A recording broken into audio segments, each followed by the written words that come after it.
नमस्कार, news nation देख रहे हैं आप। आपके साथ मैं हूं नवेद और न्यूज रूम से इस बुलेटिन में हम बात करने वाले हैं आज किस तरीके से कंगना और शिवसेना में अब आर पार की लड़ाई दिखाई देने लगी है। जहां पर कंगना नहीं थम रही तो वहीं शिवसेना भी एक के बाद एक कंगना पर हमले किए जा रही है। सामना जो शिवसेना का मुखपत्र है उसके जरिए बार बार कंगना पर निशाना साधा जा रहा है, तो उधर कंगना भी आज राज्यपाल से मुलाकात करने के लिए जाएंगे और वहां पर बीएमसी से वो शिकायत बीएमसी की कर सकती हैं। लेकिन उससे पहले आपको एक बड़ी खबर बता दें इस वक्त की। केंद्रीय मंत्री रामदास अठावले ने राष्ट्रपति शासन की मांग की है। दरअसल महाराष्ट्र में जिस तरीके से नेवी के पूर्व अफसर मदन शर्मा की पिटाई की गई थी शिव सैनिकों द्वारा, उनसे मुलाकात करने पहुंचे थे रामदास अठावले और अफसर मदन शर्मा ने ये कहा है कि सरकार चलाने की स्थिति में नहीं है शिवसेना, यहां राष्ट्रपति शासन लगना चाहिए। मुझे धमकी दी गई, मुझ पर हमला हुआ, क्या कहा मदन शर्मा ने और क्या कहा उसके बाद केंद्रीय मंत्री रामदास अठावले ने, आइए आपको सुनाते हैं। उद्धव सरकार जी को मैं देख रहा हूं कि वो भी देख रहे हैं बॉम्बे में किस तरह का प्रशासन चल रही है, किस तरह का कानून व्यवस्था है। ये सिर्फ बम्बई के लोग नहीं, पूरे महाराष्ट्र और पूरे इंडिया के लोग जो हैं, भारत के लोग परेशान हैं इसको देख करके। वो लोग पूरे देश से समर्थन कर रहे हैं कि ये सरकार को जो है बदलना चाहिए। और मैं भी इस चीज़ को मैं आग्रह करूँगा उद्धव ठाकरे जी को, चीफ मिनिस्टर उद्धव ठाकरे जी को, कि अगर आपसे ये संविधान आपका गवर्नमेंट नहीं चला सकते हैं तो आप रिजाइन कर दीजिए, जनता को अपना सरकार चुनने दीजिए जो कि कानून व्यवस्था पर नियंत्रण करे। एक नेवी के ऑफिसर को इसी तरह का हमला करना अच्छी बात नहीं है। उन्होंने कोर्ट में जाना चाहिए था, उन्होंने पुलिस के पास कंप्लेंट करनी चाहिए थी, लेकिन इसी तरह का हमला करना, गुंडागर्दी करना ये शिवसेना की आदत है। और संजय राउत बोलते हैं कि सही है, मतलब जो हुआ क्या गुंडागर्दी करने का क्या आपको ठेका दे दिया है क्या? गुंडागर्दी क्यों आप करते हैं? आपकी सरकार है, उद्धव ठाकरे जी की सरकार को क्यों बदनाम कर रहे हैं? और सरकार इसी तरह चलती रहेगी। अभी कंगना रावत को भी, मतलब अपने कंगना राणावत को भी, मतलब ड्रग के केस में फंसाने की कोशिश हो रही है। राज्य सरकार ने आदेश दे दिए कि इंक्वायरी करने की। तो मुझे लगता है कि इसी तरह का अन्याय सहन करने की भूमिका हमारी नहीं है। ये सरकार के खिलाफ आवाज उठाएंगे। और मदन शर्मा जी ने जो बोला है कि ऐसा ही करे, गुंडागर्दी करते रहेंगे, तो यह राष्ट्रपति शासन लागू होना चाहिए। तो विकास श्रीवास्तव मुंबई से जुड़े हुए। विकास, आप तक अगर मेरी आवाज पहुंच रही है तो ये बताइए कि रामदास अठावले ने मदन शर्मा से मुलाकात की थी और एक के बाद एक जो पूर्व नेवी ऑफिसर का परिवार है वो लगातार यही कह रहा है कि राज्य में राज्यपाल शासन, राष्ट्रपति शासन लगाया जाना चाहिए। और अब केंद्रीय मंत्री ने भी वो पहल कर दी है। क्या इसके लिए वो औपचारिक लेटर लिखेंगे राज्यपाल को, राष्ट्रपति को, क्या आगे करने वाले हैं वो? जी बिल्कुल, देखिए इस जंग को अब आर पार की लड़ाई माना जाए तो गलत नहीं होगा। खुद आरपीआई जैसी राजनीतिक पार्टियां भी अब इस जंग में कूद पड़ी हैं और वो राष्ट्रपति शासन की मांग कर रही हैं। और आधार बनाया जा रहा है शिवसेना की गुंडागर्दी को। एक कार्टून के जरिए अगर एक सटायर है तो उस पर इतनी गुंडागर्दी क्यों मचनी चाहिए? एक उम्र दराज व्यक्ति को, एक बुजुर्ग व्यक्ति को इस किस्म से सरेआम कैसे पीटा जा सकता है, और उस पार्टी की तरफ से जो कि इस समय सत्ता में बैठी है। तो ये ऐतराज है और सरासर आरोप लग रहे हैं शिवसेना पर कि कानून व्यवस्था इनसे संभाली नहीं जा रही है। ये वो पार्टी है जिसके संस्थापक बाल ठाकरे थे, वो खुद कार्टूनिस्ट थे और उनका ये शब्द था कि एक कार्टून में 1000 शब्दों से ज्यादा ताकत होती है। और कार्टून के जरिए वो प्रहार किया करते थे उस समय जो सत्ता पक्ष में बैठे लोग थे। लेकिन आज उसी पार्टी को एक कार्टून गंवारा नहीं होता। वो कार्टून उस कार्टून से वो इतना तिलमिला जाते हैं कि उनके गुंडे सड़कों पर उतर आते हैं और एक बुजुर्ग व्यक्ति के साथ मारपीट करते हैं। और किस हद तक उसे चोट पहुंचाई जाती है ये तस्वीरें पब्लिक डोमेन में है। आंख लाल हो चुकी है, व्यक्ति काला पीला पड़ चुका है। और इस किस्म की गुंडागर्दी अगर मुंबई जैसे शहर में है तो ये साफ साफ दिखाता है कि किस तरीके से मुंबई में कानून व्यवस्था चरमरा गई है, ताक पे रख दी गई है। और ऐसे में दायित्व तो बनता है उन लोगों का जो कि सत्ता पक्ष में बैठे हुए हैं। और इसी वजह से रामदास अठावले और अब कंगना राणावत भी भगत सिंह कोश्यारी जो कि राज्यपाल हैं महाराष्ट्र के, उनसे मुलाकात करने जा रही है और मांग करने जा रही हैं कि ये शासन का अंत होना चाहिए। ये जो अराजकता फैली हुई है, जो गुंडागर्दी फैली हुई है, ये सब का अंत होना चाहिए। जी नवेद, आप बने रहिए विकास हमारे साथ। लेकिन इस वक्त एक बड़ी खबर आ रही है, वो दर्शकों तक यहाँ पर पहुँचा दें। खबर का असर हुआ है, जिस तरीके से महाराष्ट्र में एक माहौल बन गया है कि वहां पर अभिव्यक्ति की आजादी कुचल दी जाती है और इसके पीछे महाराष्ट्र सरकार से जुड़े लोग होते हैं। अब उसका असर देखिए, आपके खुद जो मुखिया हैं उन्हें सामने आना पड़ रहा है। उद्धव ठाकरे फाइनली इतने दिन की सारे बाउंडर के बाद आज सामने आएंगे, वीडियो कॉन्फ्रेंसिंग के जरिए वो एक संबोधन देंगे और महाराष्ट्र में जो उनके खिलाफ एक माहौल बन रहा है, क्योंकि अब तो लोग भी बोलने लगे हैं, कई सारे सोशल मीडिया पर लोग अपने वीडियो पोस्ट कर रहे हैं और खुद सीधे उद्धव ठाकरे पर निशाना लगा रहे हैं इन परिस्थितियों को लेकर, इन बदली परिस्थितियों को लेकर जो इस वक्त महाराष्ट्र और मुंबई में चल रही है। फिर चाहे वो कंगना रनौत का दफ्तर तोड़ना हो या फिर चाहे वो नेवी अफसर की पिटाई हो, ये सारी चीजें इस बात की तरफ इंडिकेशन कर रही है कि महाराष्ट्र में कानून व्यवस्था चरमरा गई है और साथ ही साथ मुंबई में अगर आप बोलोगे सरकार के खिलाफ कुछ तो आपके ऊपर बुलडोजर चलवा दिया जाएगा। ये चीजें सरकार पर भारी पड़ रही थी और 1 बजे अब उद्धव ठाकरे सामने आने वाले हैं। विकास, उद्धव ठाकरे वीडियो कॉन्फ्रेंसिंग के जरिए मुंबई और महाराष्ट्र की जनता के सामने उद्बोधन देंगे, क्या वो अहम बातें होंगी वो जो रखने वाले हैं आज?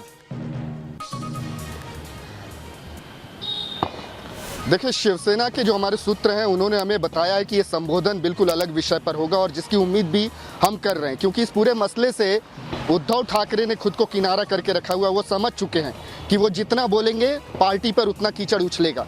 वो ये बात समझ चुके हैं कि पार्टी की पहले से बहुत ज़्यादा फजीहत हो चली है और इसीलिए कंगना के मुद्दे पर वो 1 बजे के संबोधन में बोलने वाले हैं, ऐसी कोई बात हमें पता नहीं चली है। मुमकिन है कि इसके पहले जिस तरीके से वो वीडियो कॉन्फ्रेंसिंग के जरिए सोशल मीडिया पर आते रहे हैं, टीवी पर आते रहे, उन्होंने कोरोना के मुद्दे पर ही बात की है, कोरोना के लेकर सरकार की तैयारियों पे बात की है, लेकिन कंगना के मुद्दे पर उन्होंने मौन धारण किया हुआ है।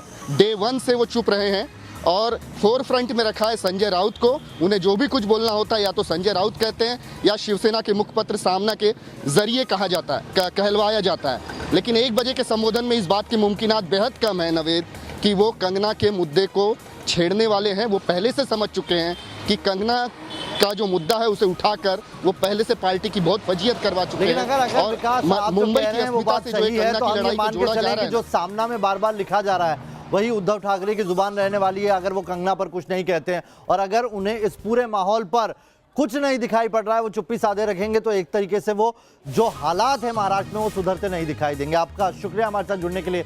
लेकिन बड़ी खबर एक और आप तक पहुंचा दें कि आज 4:30 बजे का वक्त है, वो वक्त जब कंगना रनौत महाराष्ट्र के राज्यपाल से मिलने के लिए जाएंगी। भगत सिंह कोश्यारी के साथ उनकी मुलाकात का वक्त है 4:30 बजे।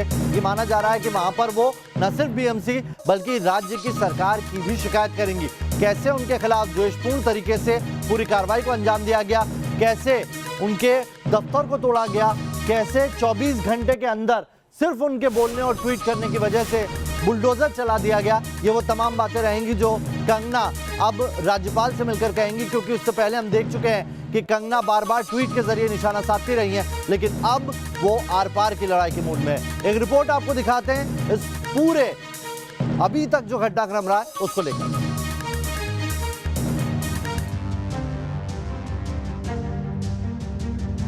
शिवसेना की गुंडाई के खिलाफ कंगना का यलकार जारी। सीएम की शिकायत करने कंगना राज्यपाल से मिलेगी। महाराष्ट्र की उद्धव सरकार और कंगना की तकरार दिन ब दिन आगे बढ़ती जा रही है। मुंबई की तुलना पीओके से करने से शुरू हुई लड़ाई गाली गलौज से लेकर बुलडोजर पॉलिटिक्स तक पहुंच गई है। फिर भी कंगना और शिवसेना का संग्राम खत्म होने का नाम नहीं ले रहा है। इसी कड़ी में कंगना आज महाराष्ट्र के राज्यपाल भगत सिंह कोश्यारी से मुलाकात करेंगी और अपना दफ्तर गिराए जाने को लेकर राज्यपाल से बीएमसी और सूबे के सीएम उद्धव ठाकरे की शिकायत करेंगी। इससे पहले शनिवार को भी कंगना और शिवसेना के बीच वाद विवाद छिड़ा रहा, जिसकी शुरुआत शिवसेना ने अपने मुखपत्र सामना के जरिए कंगना को धमकाने से की। सामना के संपादकीय में विवाद माफियाओं का पेट दर्द शीर्षक के जरिए मुंबई की तुलना पाक अधिकृत कश्मीर से करने पर कंगना रनौत पर कटाक्ष करते हुए लिखा, पानी में रहकर मगरमच्छ से बैर नहीं किया जाता या खुद कांच के घर में रहकर दूसरों के घर पर पत्थर नहीं फेंका जाता। जिन्होंने फेंका उन्हें मुंबई और महाराष्ट्र का श्राप लगा। मुंबई को कम आंकना मतलब खुद ही खुद के लिए गड्ढा खोदने जैसा है। महाराष्ट्र संत महात्माओं और क्रांतिकारियों की भूमि है। सापना में छपे इस लेख का साफ मतलब है कि शिवसेना सीधे शब्दों में कंगना को धमकाने की कोशिश कर रही है और खुद को मुंबई का मगरमच्छ यानी डॉन बताकर कंगना को उनसे पंगा नहीं लेने की चेतावनी दे रही है। मगर कंगना भला धमकियों से कहां डरने वाली है। उन्होंने फिर एक बार शिवसेना और महाराष्ट्र सरकार पर निशाना साधा है। कंगना ने ट्विटर पर सोमनाथ मंदिर की तस्वीर शेयर करते हुए लिखा है, सोमनाथ को कितने दरिंदों ने कितनी बार बेरहमी से उजाड़ा, मगर इतिहास गवाह है, क्रूरता और अन्याय कितने भी शक्तिशाली क्यों ना हो, आखिर में जीत भक्ति की ही होती है। हर हर महादेव। आपको बता दें, कंगना का दफ्तर गिराए जाने पर बॉम्बे हाई कोर्ट ने बीएमसी से 18 सितंबर तक जवाब मांगा है, जबकि 14 सितंबर तक कंगना को अपना पक्ष रखना है, जिसके बाद 22 सितंबर को अगली सुनवाई होगी। मगर ऐसा लगता है कि कंगना को बेवजह निशाना बनाने से शिवसेना के बुरे दिन शुरू हो गए हैं। Team news nation. 4:30 बजे का वक्त है जब आज कंगना पहुंचेंगी राज्यपाल से मिलने के लिए, और सीधे तौर पर यही माना जा रहा है कि जो महाराष्ट्र में कानून व्यवस्था ताक पर रख दी गई है, किस तरीके से कानूनों का हवाला देते हुए जबरदस्ती कार्रवाई की जा रही है, एक पॉलिटिकल वेंडेटा निकाला जा रहा है, उसको लेकर कंगना वहां शिकायत कर सकती है। ये 5 तस्वीरें हम आपको दिखा रहे हैं किस तरीके की पूरी सिचुएशन इस वक्त महाराष्ट्र में बनी हुई है। राजभवन पहुंचेगी कंगना, 4:30 बजे का वक्त है। कंगना ने अभी भी मोर्चा खोला हुआ, लगातार वो ट्वीट के जरिए निशाना साध रही, तो उधर शिवसेना बार बार सामना में कंगना के खिलाफ आर्टिकल लिख रहे हैं। आज उद्धव ठाकरे आने वाले हैं, लेकिन वो कंगना पर या फिर जो कानून व्यवस्था बिगड़ रही है उस पर कुछ कहें, ऐसा उम्मीद कम है। सामना में आज कंगना को लेकर क्या कहा गया, आइए वो हम आपको दिखा देते हैं। बड़ी खबर, मुंबई को पाकिस्तान कहने वाली नटी के पीछे कौन है, यानी कि एक बार फिर ऐसे शब्दों का इस्तेमाल जिन्हें मर्यादित भाषा नहीं कहा जा सकता। तो सामना में आज आर्टिकल के जरिए शिवसेना ने कंगना पर फिर से हमला किया और बीजेपी को भी इस बार लपेटे में लिया। एक नटी यानी कि अभिनेत्री, मराठी शब्द का इस्तेमाल किया है, जो मुंबई में बैठकर महाराष्ट्र के मुख्यमंत्री के प्रति तू तलाक की भाषा में बोलती है, चुनौती देने की बात करती है, और उस पर महाराष्ट्र की जनता द्वारा कोई प्रतिक्रिया नहीं दी जाती है। ये कैसी एक तरफा आज़ादी है।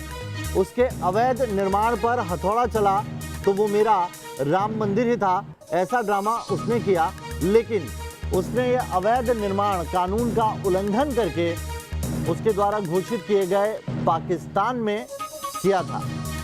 आगे इस आर्टिकल में लिखा गया है कि मुंबई को पाकिस्तान कहना और उसी पाकिस्तान में स्थित अवैध निर्माण पर सर्जिकल स्ट्राइक की जो छाती पीटना है, ये कैसा खेल है। तो कुल मिलाकर एक बार फिर से वही ठाकरे ब्रांड की सियासत सामना के जरिए दिखाई दी है। ठाकरे महाराष्ट्र के स्वाभिमान का एक ब्रांड है। दूसरा महत्वपूर्ण ब्रांड पवार नाम से चलता है। मुंबई से इन ब्रांड को ही नष्ट करना है और उसके बाद मुंबई पर कब्जा जमाना है, और इस साजिश की कलई एक बार फिर से खुल गई, यानी कि सीधे तौर पर बीजेपी को निशाने पर लिया है। राज ठाकरे भी आज उसी ब्रांड के घटक हैं और इस सब का खमियाजा भविष्य में उन्हें भी भुगतना पड़ेगा। शिवसेना के साथ उनका मतभेद हो सकता है, लेकिन अंततः महाराष्ट्र ठाकरे ब्रांड का जोर होना ही चाहिए। जिस दिन ठाकरे ब्रांड का पतन होगा, उस दिन ये मुंबई का पतन होना है। कंगना रनावत और महाराष्ट्र की उद्धव सरकार के बीच वार पलटवार जारी है। बीएमसी ने जिस तरह से कंगना रनावत के दफ्तर पर कार्रवाई की, उसके बाद आज अपनी शिकायत लेकर कंगना रनावत महाराष्ट्र के राज्यपाल भगत सिंह कोश्यारी से मुलाकात करेंगी। ये मुलाकात आज शाम 4 बजे होनी है। आपको बता दें कि कंगना रनावत के खिलाफ जिस तरह से महाराष्ट्र सरकार लगी हुई है, जिस तरह से बीएमसी ने उनके दफ्तर पर कार्रवाई की थी, उससे महाराष्ट्र के राज्यपाल पहले से नाराज हैं। आपको बता दें कि एक तरफ जहां कंगना रनावत अपनी शिकायत लेकर कार्रवाई की उम्मीद करती हुई महाराष्ट्र के राज्यपाल भगत सिंह कोश्यारी से मुलाकात कर रही हैं, तो वहीं दूसरी तरफ शिवसेना कंगना की तरफ से लगातार आ रहे बयानों को लेकर तिलमिलाई हुई है। आपको बता दें कि शिवसेना ने अपने मुखपत्र सामना में कंगना पर आरोप लगाया है कि वो मुंबई और महाराष्ट्र को बदनाम कर रही है और कंगना का समर्थन कर रही है केंद्र सरकार। शिवसेना ने आरोप लगाते हुए महाराष्ट्र के भूमिपुत्रों को आह्वान किया है कि वो सामने आकर अब कंगना का जवाब दे। यानी कहीं ना कहीं एक तरफ जहां कंगना के लगातार निशाने पर महाराष्ट्र की सरकार है, शिवसेना है, तो वहीं शिवसेना को इस बात का डर भी सता रहा है कि कहीं कंगना की बढ़ती लोकप्रियता उनके लिए नुकसान का सबब न बन जाए। वीडियो जर्नलिस्ट सिद्धेश वाजके के साथ पंकज मिश्रा, न्यूज़ नेशन, मुंबई। तो चलिए यहां रुकेंगे एक छोटे से ब्रेक के लिए, लेकिन ब्रेक के उस पार भी न्यूज रूम लाइव से खबरें रहेंगी जारी।